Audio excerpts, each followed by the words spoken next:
Qu'est-ce que la paix?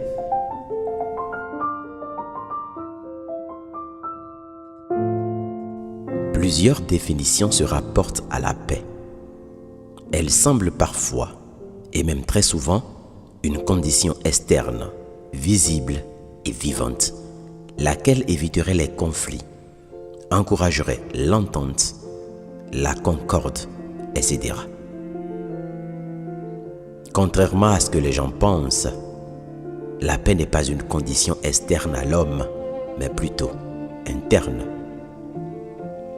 Elle prend sa source de l'intérieur de l'homme avant de prendre corps dans la société ou dans l'environnement pour devenir, dans un thème beaucoup plus exact, l'harmonie.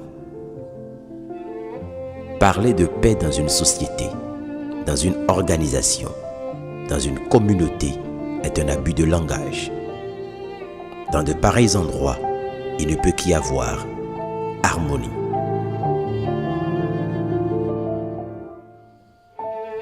La vérité est qu'il y a une multitude d'êtres avec des intentions différentes, des attitudes différentes, des comportements différents, lesquels sont posés en fonction des expériences variées de chaque individu, lui-même habitant un environnement de nature différente, subdivisé en plusieurs structures qui lui sont même inconnues, mais fonctionnant en tout avec des lois précises. Imaginons un instant que tous les hommes soient rasés de la surface de la terre, ou imaginons qu'en une seule nuit, toutes les personnes qui veulent soulever un peuple et causer du sang des deux côtés meurent subitement de mort naturelle. Pensez-vous qu'il y aura encore conflit les jours à suivre? En vérité, non. La terre et tout ce qui nous entoure est en paix. Les hommes qui ont compris que la vie n'est pas un droit, mais plutôt un don, un présent sacré dont il faut prendre soin, sont également en paix. Seuls ceux qui sont préoccupés par des intérêts finissent par perdre la paix en eux et par conséquent finissent par distiller une disharmonie en dehors d'eux et autour d'eux.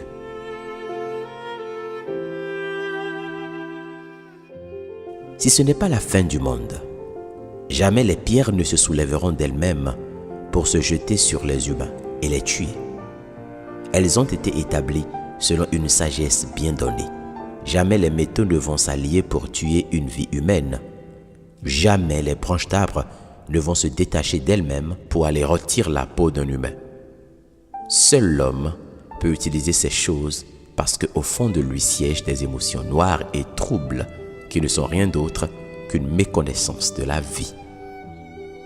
Tout autour de nous est en paix, sauf l'homme qui est corrompu en son fort intérieur.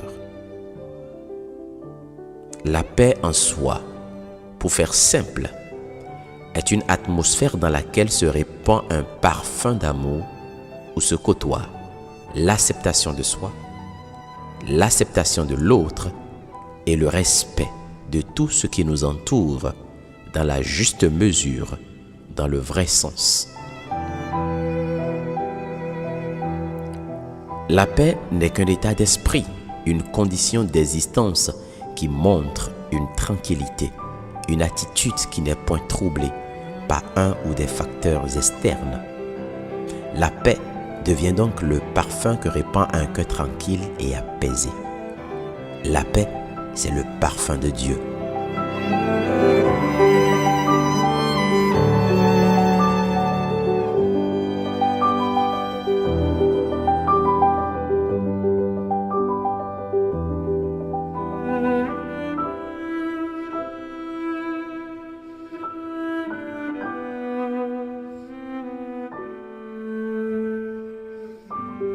Si donc votre cœur est apaisé, vous instaurerez un climat apaisé.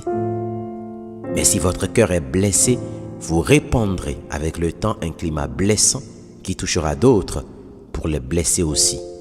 C'est ainsi que prendra corps l'armée des blessés qui deviendra une source de violence et de conflit. C'est à ce moment que vous commencerez par crier « Nous voulons la paix, nous voulons la paix ». C'est fou. Il faut être honnête. vous voulez que vos intérêts soient satisfaits et protégés.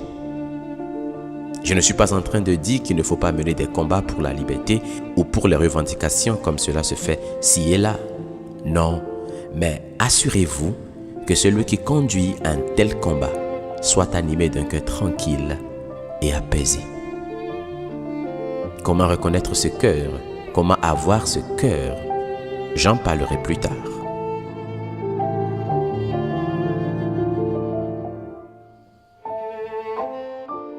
En attendant que chacun se remette en cause, quel est donc l'état de votre cœur? Ceux qui viennent en face de vous distillent quel genre de parfum? Sentez-vous la paix? Vous sentez-vous en paix avec eux? Quoi qu'il en soit, retenez bien ceci. Soyez en paix devant toute chose et avant toute chose, avant de faire. Sinon, abstenez-vous-en. Très bonne journée à vous.